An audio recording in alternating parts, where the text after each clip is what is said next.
I'd love you to elaborate more on your understanding of the guru principle. Actually, I mean, I have different ideas about it, but I was curious. You did state it, but I just wondered if you could flesh it out a bit. So what are your ideas about it? Well, it's I mean, there's the physical, guru, but there's also this principle behind it, this sort of which, like, I think of it as like the field of the guru, or I mean that's an inexact term, but it's something like that. But it seemed like you were saying a little bit more than that, and I didn't. Yeah, I just didn't catch it. Yeah, well, yeah.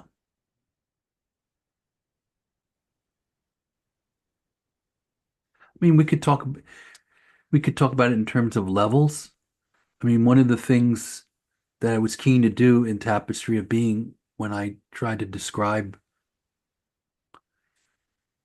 some template so that the way I experience things or understand things could be seen and in a picture form. I did do it as a circle because you can speak in terms of levels, but there's a way in which they all are they're equally valid, even though some are more subtle and others are more gross. So at a certain level, or in a certain sense, in a certain way, and okay, so we're using Buddhist language tonight a lot. So this a lot of this corresponds to, you know, Dharmakaya, Sambhogakaya, Nirmanakaya, or Transcendental Divine realm, the energetic presence realm, or the embodied human realm. So, embodied human realm, it appears that, or the experience is that there's a me or an I that is somehow in a body, and that I somehow has a body, and that I is very important, and it's who I am, and the body is very important too, um, and it's kind of who I am. The thing about the levels is they are more like a spectrum. They're not discrete, like this step, that step, or there's no sharp cutoff place. It's more it's more gradual. That's why I use a spectrum, because there's a way in which red slowly becomes purple, and there's colors. It's in between, and there's a certain point where you go, I don't know if this is purple or red. It's like, right. So the spectrum is like that, right? So in that same way, there is a way in which, when you are feeling yourself to be an I in a body, you experience the rest of the universe in a certain way too. And you experience it gross matter, as kind of dense, and others are really others because there's an I and then there's a body. So others are really other, and there are other bodies and eyes, and they are really kind of very different than me and separate from me. Um, but on the spectrum there, it's also possible to begin to experience something like the I becoming diffuse throughout the body. So rather than I am in the body, there's I am the body, or I is the body. And then we're talking about Adi Da. He wrote a book that he called I is the Body of Love. So his whole argument was, in that case, is that the more you feel the I being diffused as the body, you just naturally are love. That's what naturally the I becomes. I is the body, is love, right? But so that's a kind of embodiment, but it's not an embodiment of a person then. You start to become more like you're an embodiment of energy. You're fully, and in some ways, it's interesting because you become more filled with qualities, divine qualities, and fluidness, and all of this when there's identification totally as the body. And not much necessary of the thinking mind. There's more like an instinctual mind that just does things in the flow. And, thoughts are happening, emotions are happening, but they're happening. There's no one there's not a I that's doing them separate from them. The I is that whole process. It's a fluidity.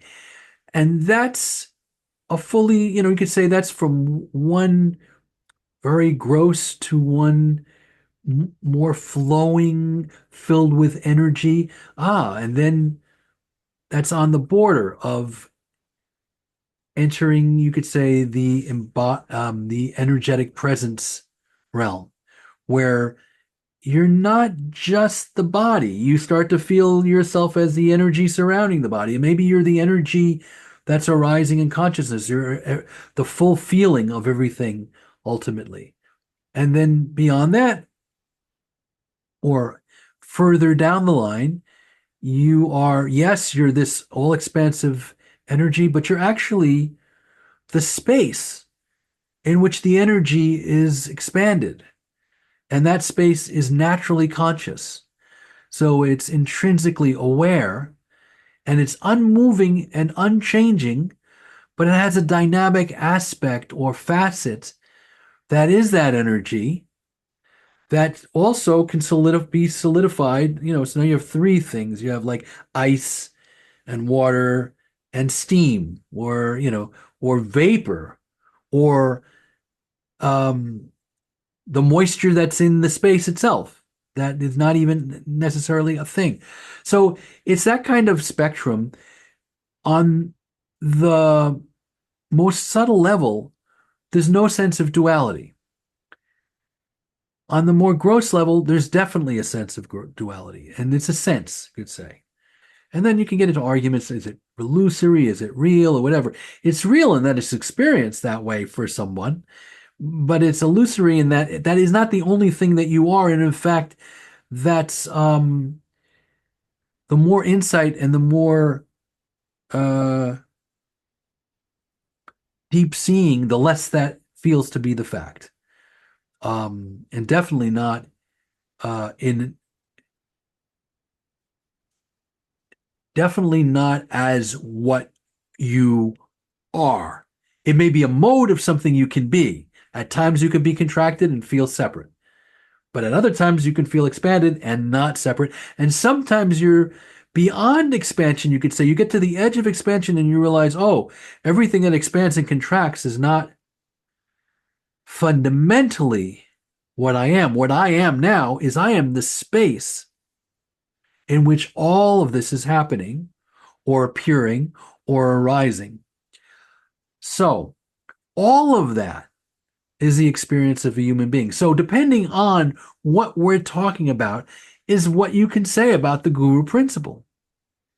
You can say, from a contracted point of view, the guru principle is a person other than you who has power to free you, has energetic presence, has transmission that you need. That if you go to this person, they will help you because they're different than you and they have something you don't have, which is energetic transmission and deep teachings about the nature of what you are that you don't have. You are absent that. All of that is something that you lack. And so you need to go there as an individual person and, find a way. And strangely, in their presence and listening to what they say, you start to feel yourself as maybe filling the body, maybe being the body, just like I said before. And as you do that, you begin to have a different relationship to them. You feel them in a different way to you, in a way that's less separate. And in fact, when you start to feel your energetic presence identity kind of be that in which the embodied human identity is arising, then you begin to feel that the guru was never really separate from you. That somehow you can be in contact with the guru even though they're not physically there. They might be dead, and you just think of them physically dead. They may be absent someplace else, and you think of them and you feel the transmission and the energy, and you go, how could this be?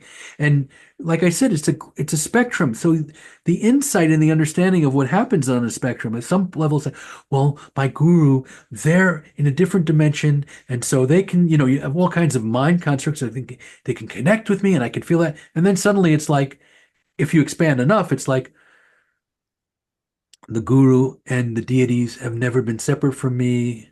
They're never separate from the nature of mind. And yes, it's my mind, but at the level at which I'm expanded, it's not mine, it's mind.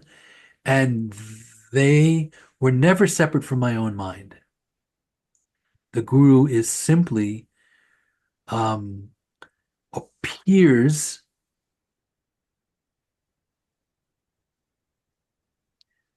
to share me with myself. Um, and the guru was never separate from me. But then again, I'm not just this body and this mind. I'm the energetic field in which the body and the mind arise. And then finally, I'm the space in which the appearance of I, the appearance of the body, the appearance of the energetic fields, the appearance of Padmasambhava, the appearance um, of the guru arise. And none of them are separate from each other, and none of them exist in and of themselves. They exist interdependently, which is really what I mean when I say at each level it's a different reality, because it's all happening interdependently. It's all connected interdependently, so it all changes together.